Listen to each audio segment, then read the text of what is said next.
Bonjour, nous voici de retour vendredi, avant le week-end. Alors aujourd'hui, il ne s'est pas passé grand-chose entre hier et aujourd'hui.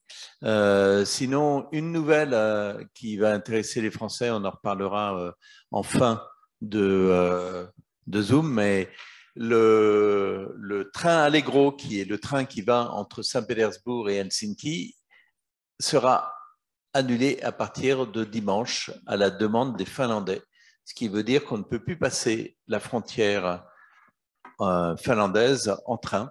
En fait, ils l'ont annulé parce que c'est un train qui est une joint venture entre les RGD, donc les chemins de fer russes et les chemins de fer finlandais. Et les chemins de fer russes sont maintenant sous sanctions américaines, je crois. Et donc, les Finlandais ont décidé d'arrêter ce train à partir de dimanche.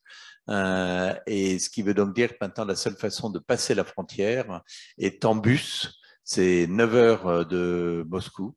Ce sont des bus certes très confortables, mais ça prend 9 heures de bus entre Moscou et Saint-Pétersbourg. Voilà, mais Helsinki, pardon, excusez-moi. Euh, et comme vous le savez, la seule façon de passer la frontière est soit par bus, soit en frontière. En voiture. Voilà, excusez-moi, c'est vendredi, je suis fatigué aussi. Mais on va commencer par Igor aujourd'hui. Alors ce matin, nous avons eu une conférence sur l'impact des sanctions ou surtout comment les sanctions s'appliquent-elles. Igor l'a modéré, tu pourras en parler tout à l'heure un petit peu, Igor. Mais quels sont les points diplomatiques que tu as aujourd'hui? Merci Président. Alors effectivement, comme tu viens de le dire, c'était une journée qui n'était pas très riche en actualité.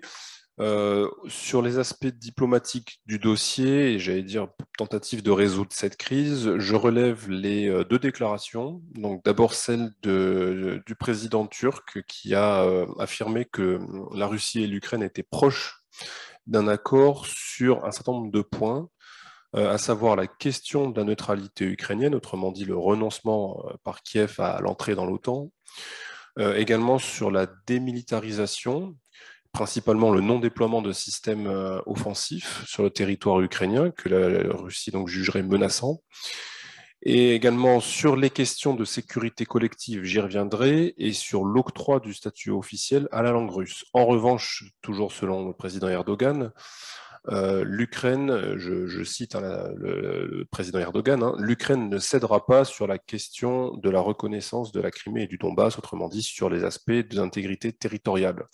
Alors, ces déclarations ont été très partiellement corroborées par celle de Vladimir Medinsky, qui, comme vous le savez, est le chef de la délégation russe, qui a déclaré aujourd'hui que les positions russes et ukrainiennes se rapprochent sur les sujets secondaires, c'est lui qui parle de sujets secondaires, mais qu'en revanche, elles piétinent sur les principales questions politiques.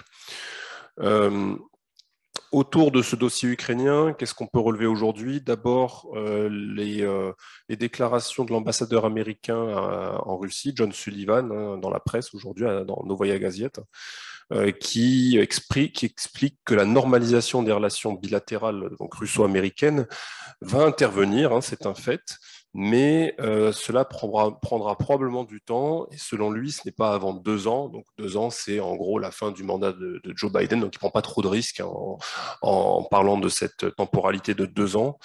En gros, de dire que ces relations resteront dans un très mauvais état jusqu'à la fin du mandat du président, l'actuel président américain.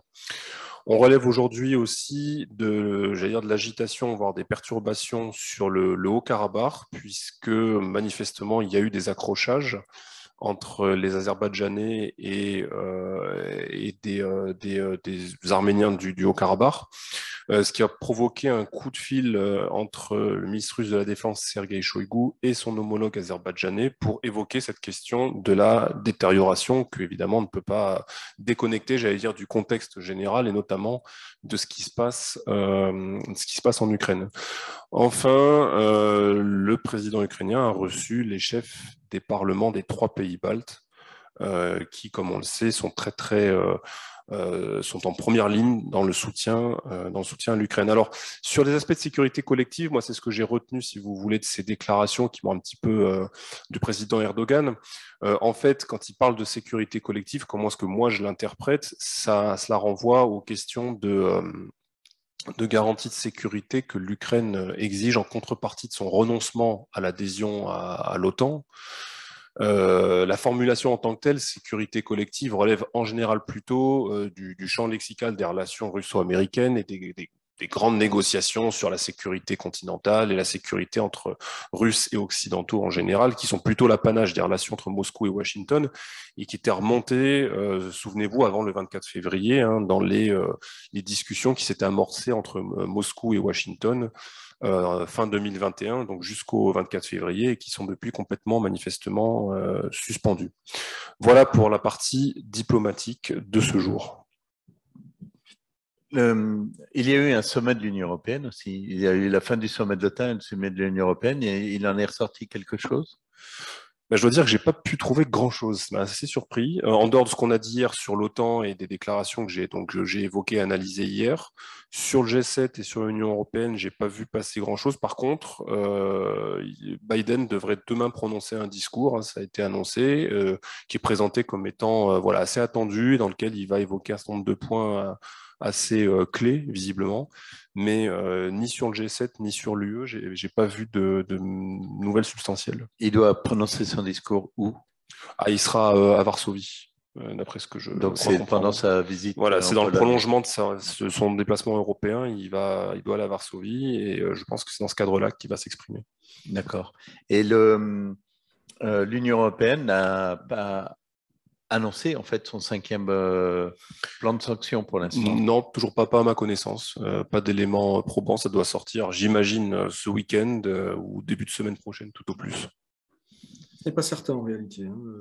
Arnaud, vas-y, c'est à toi. Merci Président. Bonjour à tous. Je vais rebondir sur 2 points évoqués par Igor. Sur le 5e paquet de sanctions, il n'est pas certain qu'il tombe automatiquement en réalité. Il est possible, en tout cas c'est ce qui se disait au début de la semaine, que ce soit un paquet qui tombe en cas d'événements gravissimes. Voilà. Donc à suivre.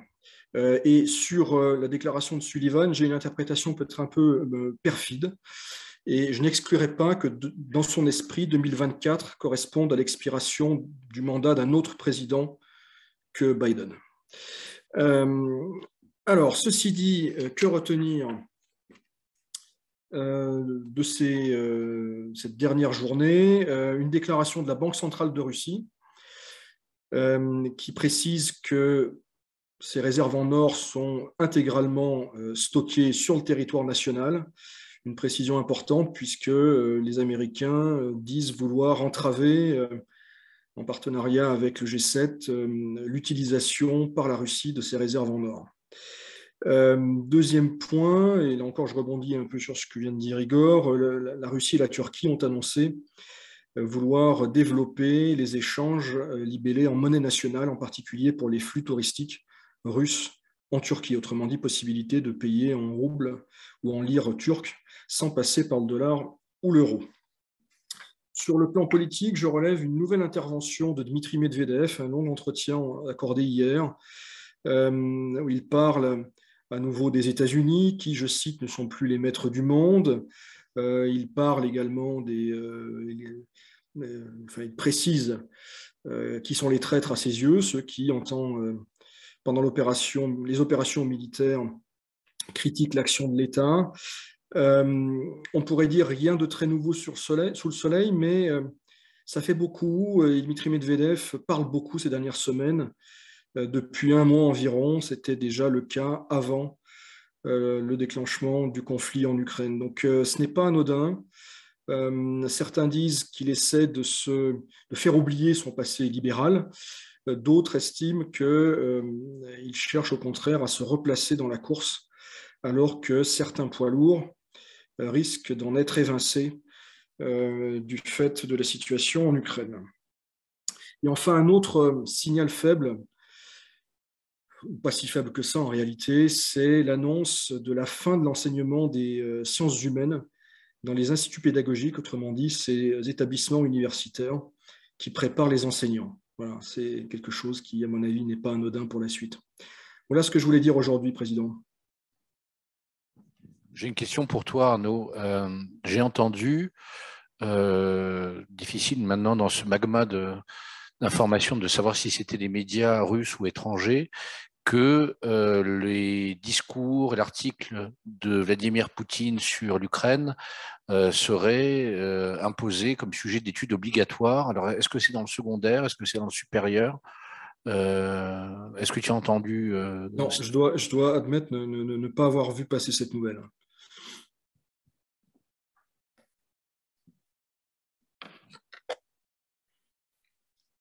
Excusez-nous, on regardait des nouvelles qui venaient d'arriver, mais on ne sait pas si c'est réel ou non, donc on n'en parlera pas. J'ai une première question. Il paraît que l'Europe a signé un contrat pour du gaz liquide avec les États-Unis. Je ne sais pas si vous êtes au courant. Oui, absolument, absolument. Ça fait partie des annonces très spectaculaires, avec Biden à la tribune et Madame von der Leyen juste derrière, ce qui à mon avis est assez symbolique aussi. On parle d'un volume, enfin d'un équivalent de 15 milliards de mètres cubes, c'est-à-dire 10% de ce que livre la Russie aujourd'hui à l'Union européenne. Et à quel prix, on le sait? Non, ça on ne sait pas. Ce sera forcément plus cher que le gaz russe, en tout cas que le gaz de gazoduc dans le cadre de contrats de long terme. Ça veut donc dire que ça a un impact sur le prix du gaz en Europe. Oui, c'est surtout sans doute un début de basculement géoéconomique. Ce que voulait faire Trump, finalement, ça va se produire dans d'autres circonstances. Reste à savoir si on peut parler, en l'occurrence, d'indépendance et d'émancipation. Mais la facture, j'imagine, ne sera pas libellée en roubles. Sauf pour toi. Comment évaluez-vous les capacités de la Russie à substituer ses propres produits aux produits sous sanction? Ça a été partiellement le cas après l'annexion de la Crimée. Dans quel secteur cette mutation vous paraît-elle possible? Où sont les limites? Et du point de vue de la population russe, quelle peut être sa résilience à terme face aux contraintes qui vont peser de plus en plus lourdement sur sa vie quotidienne? Il y a deux questions en fait. Il y a la question des technologies. Il y a la question du mode de vie de la population, de la consommation. Je dirais que la deuxième partie, finalement, elle est moins grave pour une majorité de la population, parce qu'il y a une majorité de la population, ou en tout cas une moitié environ, qui vit d'ores et déjà dans des conditions extrêmement difficiles et qui n'achète pas de bouteilles de vin d'une valeur supérieure à 300 € ou n'a pas accès à ce mode de consommation-là. En revanche, comme je le disais précédemment, ce sont les classes moyennes, urbanisées ou la jeunesse qui est très habituée à un certain mode de consommation qui va ressentir le choc ou la différence. Alors après, encore une fois, il faut savoir, la question c'est de savoir combien de temps tout ça va durer. Il y a des choses irréversibles, des choses qui ne le sont sans doute pas. Pour ce qui est des questions de technologie, les Russes ont essayé de faire des choses depuis 2014 avec des succès divers.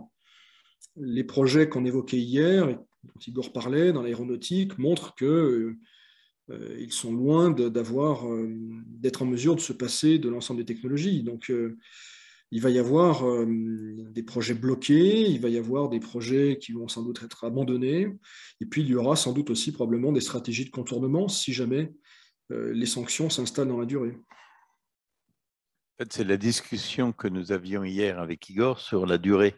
Est-ce du moyen terme ou de long terme? Sur certains produits, ils vont pouvoir les remplacer assez rapidement. D'autres, effectivement, ça va être beaucoup plus long. Mais le danger est toujours le même. C'est le danger pour l'Union européenne et les États-Unis, c'est qu'à terme, de toute façon, ils arriveront à tout remplacer. Ça, certains, on arrive toujours. C'est le problème des sanctions, raison pour laquelle nous ne croyons pas aux sanctions économiques. C'est que on on fait du mal, bien évidemment, à la personne qui subit ces sanctions dans un premier temps, mais on lui permet d'acquérir sa souveraineté. Un des très beaux exemples sur lesquels je reviens souvent, c'est les sanctions que les Américains avaient mis à l'Union européenne dans les années 60 pour ne pas utiliser les fusées américaines pour, je ne sais plus lancer quel type de satellite, mais toujours est-il que c'est la naissance de l'ESA, c'est la naissance de Ariane, et c'est merci aux Américains de nous avoir sanctionnés. Grâce à cela, l'Union européenne est une puissance spatiale. Sans les sanctions américaines, nous n'aurons jamais été une puissance spatiale. Tu voulais rajouter quelque chose, Pavel ? Il y a un discours très prégnant depuis 2014, effectivement, sur ces substitutions aux sanctions, avec une mise en avant des résultats certes spectaculaires dans l'agroalimentaire, mais comme le dit l'adage français, c'est à marée basse qu'on voit ceux qui se baignent sans maillot. Et là, effectivement, un certain nombre d'entreprises, de complexes militaro-industriels, notamment pour ne pas le citer, Rostec, dans un certain nombre de ces filiales, ça c'est des discussions qu'on a eues avec des interlocuteurs ces derniers jours, se rendent compte que le niveau de substitution n'a même pas atteint 30%. Donc, il va réellement y avoir, dans les mois qui viennent, dans les années qui viennent sans doute, une vraie difficulté à continuer de produire un certain nombre d'objets industriels. Il y a une prise de conscience aujourd'hui qui s'effectue et qui est réellement douloureuse. Oui, peut-être rajouter un élément, dire que ces sanctions, et notamment celles qui portent sur les hautes technologies et les technologies dites duales, à ce jour, on ne sait pas évidemment quelle est leur durée, leur temporalité d'une part, et d'autre part, on ne sait pas sous quelles conditions elles pourraient être levées. Moi, pour ma part, je pense que ces sanctions ont vocation à durer, c'est-à-dire que même si demain il y a un compromis qui est trouvé, un accord de paix, bref, que la situation on va dire, s'améliore, je pense que sur ce segment-là, qui est haute technologie et particulièrement la technologie duale, je pense que ces sanctions ont vocation à rester, puisque, à mon avis, le but recherché, c'est non seulement de maintenir le fossé technologique entre ce que peuvent faire aujourd'hui les Russes et ce que font déjà les Occidentaux, mais c'est même l'accentuer et, si possible, du point de vue de ceux qui ont émis ces sanctions, provoquer un décrochage technologique de la Russie. Puisqu'il y a une logique dans ces sanctions par attrition d'affaiblir d'une manière générale la base technologique de la Russie. Moi, c'est ma lecture que j'en fais en fait. Je reviens toujours au point que si on fait ça, on va offrir une chance unique à la Russie d'acquérir sa souveraineté et elle n'a plus besoin de l'Occident. Mais bon, on verra. Alors on nous dit, je ne sais pas, les informaticiens russes ne sont plus autorisés à voyager en dehors de la Russie. Avez-vous entendu ça? Non, il y a eu une rumeur, effectivement, rumeur dans un contexte très particulier qui est celui de plusieurs informations concordantes qui font état de 70 à 100 000 ingénieurs ou en tout cas employés des hautes technologies qui auraient quitté le territoire, et certains ont dit mais il faut les empêcher ou il faut faire quelque chose. Et il y a eu des rumeurs sur des interdictions de sortie, rumeurs qui ont été démenties très officiellement aujourd'hui par Lavrov et Peskov, me semble-t-il. D'accord, donc c'est pas vraiment encore une question, un problème politique. Quelles sont les passerelles entre les siloviki et les libéraux? Alors, il faudrait expliquer pour notre audience ce que sont les siloviki et ce que sont les libéraux, que les gens comprennent. Bon, ce sont déjà des simplifications et tout ça est évolutif. Siloviki, c'était, je dirais, il y a une quinzaine d'années, au moment de leur émergence, les représentants principalement des structures de force, c'est-à-dire les services de renseignement pour l'essentiel, l'armée un peu moins. Donc les nouvelles élites poutiniennes à partir de 2003-2004, à partir du moment où Vladimir Poutine a pris le contrôle véritablement de l'appareil d'État, alors que jusqu'en 2003-2004, il devait composer avec une bonne partie des élites yeltsiniennes, en tout cas dans le domaine politique. Et on les opposait aux libéraux, donc libéraux plutôt systémiques, c'est-à-dire des libéraux en économie. Bon, les passerelles, si vous voulez, elles existent. Certains, comme Michoustine, sont un peu des deux.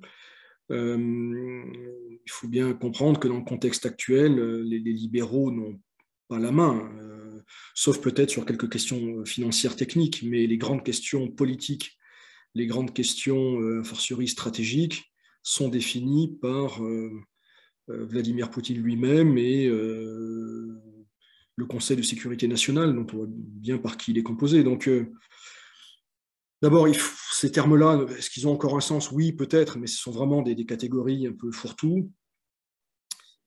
Et je dirais, de façon générale, l'heure n'est pas au libéralisme en Russie. Alors que les libéraux avaient vraiment le vent en poupe lors de la crise de 2009, où il y avait eu un combat entre les Siloviki et les libéraux. Les Siloviki qui disaient qu'on avait une crise qui venait de l'Occident, ce qui était le cas. Et donc, c'est une preuve qu'il fallait fermer le pays. Et les libéraux qui disaient pas du tout, et il fallait en fait remédier à la crise en faisant exactement ce qu'avait fait la France, qu'avait fait à l'époque Sarkozy, donc en injectant beaucoup d'argent dans l'économie russe. Ils avaient à l'époque utilisé leurs réserves, une grande partie de leurs réserves, et ce qu'avait choisi le président Poutine à l'époque, hein, et les libéraux avaient clairement pris le pas sur les Siloviki, et ça s'est retourné plutôt en 2013, avec la première guerre ukrainienne. Et pour abonder dans le sens d'Arnaud, mais c'est vrai que c'est important de lutter contre les simplifications abusives. Tout ceci n'a pas grand sens, parce que, pour prendre un exemple vraiment outrancier, peu de figures dans l'établissement russe ont été autant associées au camp libéral que le président Medvedev. À l'époque où il était président, il s'était affiché avec Steve Jobs, il avait très largement contribué à dépénaliser le droit commercial, hein, le droit des entreprises. Il y a eu tout un tas de réformes qui allaient dans ce sens-là. Et aujourd'hui, curieusement, Dmitri Medvedev, dans ses nouvelles fonctions au Conseil de sécurité, s'est fait l'artisan d'un rétablissement de la peine de mort. Encore aujourd'hui, il est revenu là-dessus dans un long entretien. Donc, aller comprendre cela à l'opposé, un Silovik comme Narishkin ne paraît camper sur des positions qui ne sont absolument pas celles que l'on peut observer dans l'entourage militaire du président. Donc, ce sont des étiquettes qui ont tendance à valser un petit peu comme sur les rayonnages actuellement à Moscou. Un reflet de la pauvre actualité du jour, nous n'avons pas beaucoup de questions. Donc, n'hésitez pas à en poser si vous voulez, parce que sinon, le Zoom sera plus court aujourd'hui, ce qui n'est pas gênant, hein. Mais une question, c'est comment se passent les contrôles des douanes aux aéroports pour l'entrée et la sortie de Russie des VKS?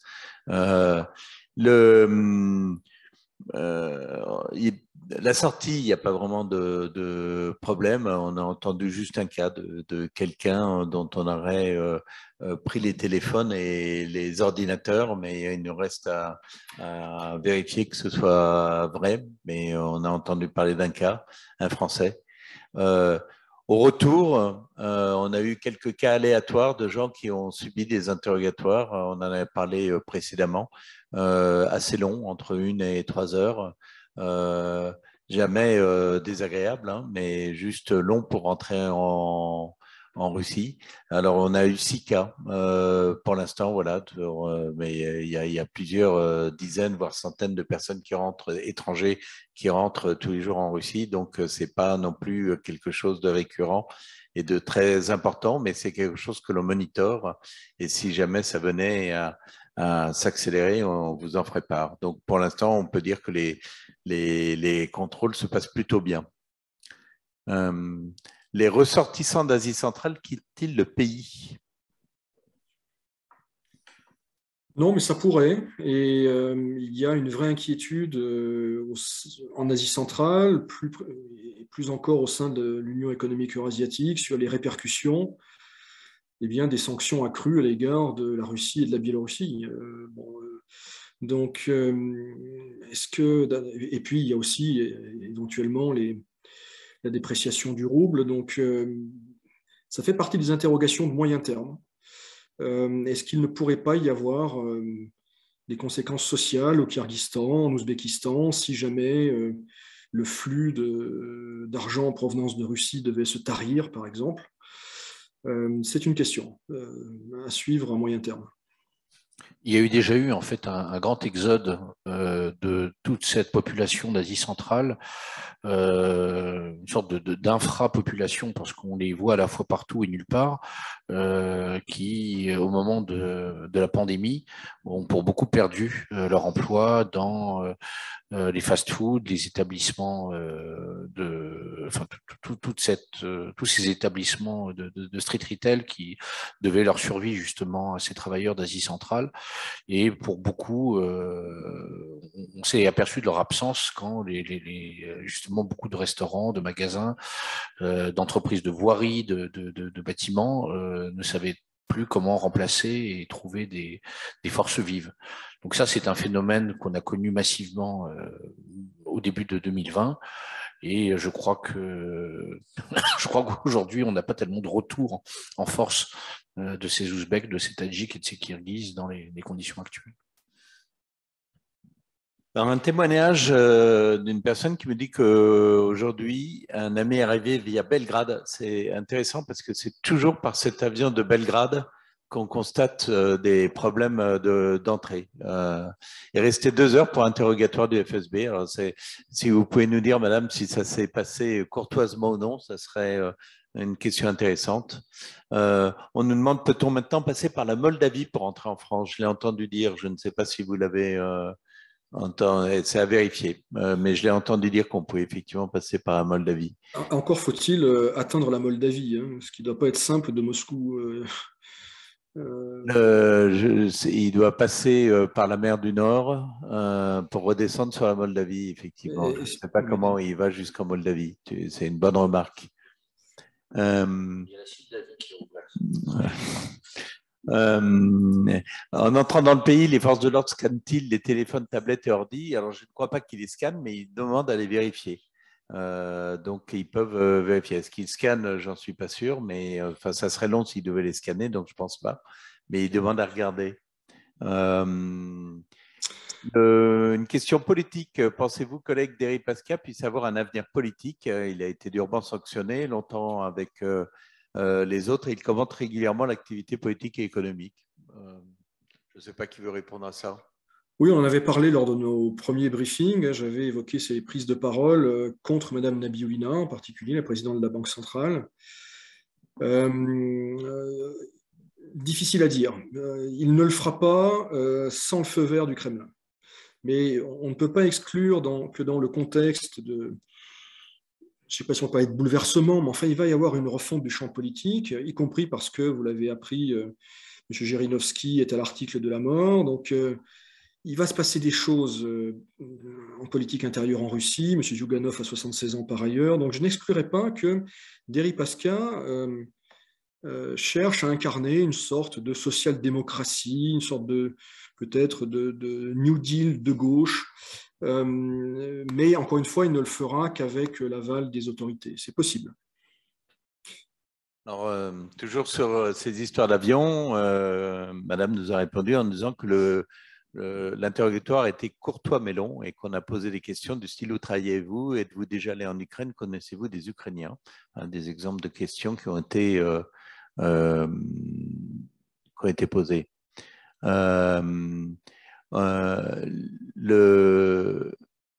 Alors, une question pratique. Savez-vous si les citoyens français peuvent utiliser la valise diplomatique pour des raisons personnelles? Non, mais même les diplomates ne peuvent pas l'utiliser pour des raisons personnelles. C'est strictement interdit. Et le courrier ne peut pas passer par la valise diplomatique. Une autre question, les autorités russes se sont-elles exprimées sur les inquiétudes provoquées par les événements en Ukraine quant à la hausse du prix des blés et d'éventuelles émeutes de la faim pouvant en être la conséquence? Alors, j'imagine des émeutes dans des pays type Afrique du Nord, où ça pourrait être un vrai problème. L'Égypte dépendrait à 70% des livraisons de blé. Je ne sais pas, quelqu'un veut répondre? Arnaud, Igor? Je ne crois pas que la Russie se soit exprimée sur le sujet. L'Europe, et notamment le président Macron, se sont émus des conséquences possibles. Mais je n'ai pas le souvenir de déclarations russes sur le sujet, mais à vérifier. Alors, je confirme que j'ai pas vu de déclaration. En revanche, il y a pu y avoir des sujets sur les télés russes par rapport à ce thème, hein, de l'agriculture et effectivement des livraisons de blé sur la rive sud de la Méditerranée.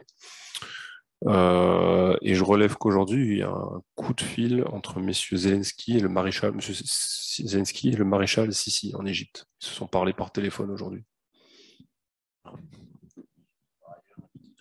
L'Égypte, par ailleurs, invité d'honneur du Forum de Saint-Pétersbourg qui vient d'être annoncé et qui se tiendra du 15 au 17 juin. Donc l'Égypte, invité d'honneur. Alors, on nous dit hier, vous avez dit que vous nous donneriez le lien pour avoir la liste des personnes et sociétés sous sanction. Je ne me souviens pas qu'on ait dit ça hier. On parlait d'une liste des sociétés qui font du transit. Mais pour avoir la liste des personnes et sociétés sous sanction, on ne l'a pas mis sur le site, Grégoire. Il est sur le site de la ccfr.ru, donc vous pouvez regarder. C'est compliqué à regarder parce que vous avez les sanctions américaines qui sont assez simples à regarder et les sanctions européennes sont extrêmement compliquées parce qu'ils le font sous une forme juridique, donc c'est très très long.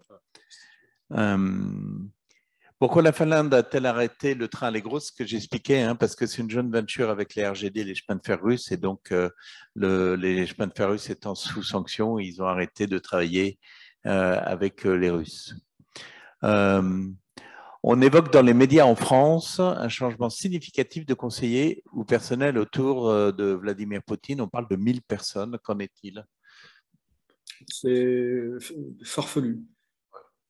Bon. Alors, je ne suis pas certain que Vladimir Poutine ait 1000 conseillers. Non, je ne pense pas non plus. Je suis même certain du contraire. Et parmi les gens qui comptent, on n'a observé aucun mouvement, à ma connaissance. Alors, après, le poids relatif et le crédit des uns et des autres peut évoluer en fonction du contexte, ça c'est certain. Mais si le propos, si la question c'est de demander s'il y a une purge, entre guillemets, dans l'entourage de Poutine, à ce stade, non. On a aussi dit dans un certain nombre de médias occidentaux que Poutine avait nombre de sosies et que l'un d'entre eux, à l'issue d'un coup d'État, avait pris le pouvoir avec des circonstances que l'on connaît. Mais non, plus sérieusement, tout ça n'a pas grand sens. On nous demande si Safran a complètement quitté la Russie. Non, non, ils ont toujours un bureau de représentation. Quid du SAM 146? Absolument aucune idée. Je ne sais pas ce qu'est le SAM 146. C'est le moteur du Superjet. Ah, oui, qui était produit avec NPO Saturne. D'accord. Écoutez, j'en sais rien là. La déclaration conjointe entre Rusal et Nornickel sur la maîtrise des prix des matières premières est très intéressante car traditionnellement, Deripaska et Potanin ne travaillent pas ensemble. Ça, c'est un statement. Je ne suis pas certain qu'elle soit très spontanée, cette déclaration. C'est mon hypothèse. Je pense qu'on leur a un peu forcé la main. Bon. Arnaud est prudent, dit Pavel. Voilà. Comme nous le disait un ancien conseiller économique à l'ambassade de France à Moscou, si on me demandait mon avis, j'inciterais à la prudence. Je crois que la prudence en ce moment serait plutôt bonne conseillère, à tous égards. Écoutez, on n'a plus de questions, donc voilà, on ne va pas vous garder plus longtemps aujourd'hui. On a quand même une nouvelle à vous donner, c'est on organise, vous vous souvenez qu'on on en avait parlé, on organise une rencontre de la communauté française. Je suis en train de te voler ton speech, Pavel. Le 30 mars à 19h. Donc en fait, on serait heureux de savoir qui est là, qui est resté. Donc là, c'est vraiment pour les moscovites. Mais vous avez reçu dans votre mail une invitation. Vous pouvez regarder sur le site de la Chambre, j'imagine, hein, Grégoire. Oui, donc sur le site de la Chambre, c'est indiqué. Nous avons aussi invité l'ambassadeur de France. Il ne nous a pas encore répondu, mais on espère qu'il viendra. Mais venez, c'est pour échanger. C'est de 19h à 21h. Ben voilà, je crois qu'on vous le met sur le site là. C'est de 19h à 21h et c'est vraiment pour un rassemblement informel qui nous permettra de nous voir, faire connaissance pour ceux qui ne se connaissent pas. N'oubliez pas que nous sommes plusieurs milliers, tous les Français ne se connaissent pas. Donc, venez nombreux. Merci. Pavel. Oui, avant de se dire Shabbat Shalom et de passer à l'heure d'été, traditionnellement, je vous rappelle l'existence de notre hotline, de notre fil Telegram, CCI France-Russie, et nous vous donnons rendez-vous lundi à 17h30, heure de Moscou, donc 16h30, heure de Paris, attention, avec le même lien. Excellent week-end à tous, tenez bon. Merci Arnaud, qui est toujours en France, mais merci pour tous les travaux que tu as fait cette semaine. Merci à toi aussi Igor, bien évidemment. Donc, nous vous retrouvons avec grand plaisir la semaine prochaine. Donc, merci à vous tous de nous avoir écoutés. La CCI France-Russie est toujours à vos côtés. Merci et au revoir.